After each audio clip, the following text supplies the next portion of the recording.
of the warrant of arrest issued by the ICC for crimes against humanity. Sir, you have the right to remain silent. You have the right for counsel of your choice. Anything you say may be used for and against you in a court of law. And I want to ask you, sir, if you understand these rights. Of course, coming from you, it's very clear.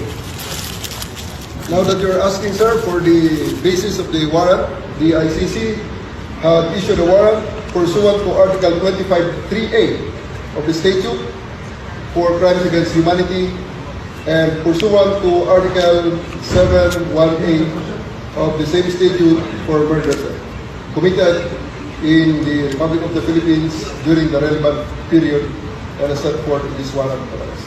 Must be murders, hindi lang ito. So,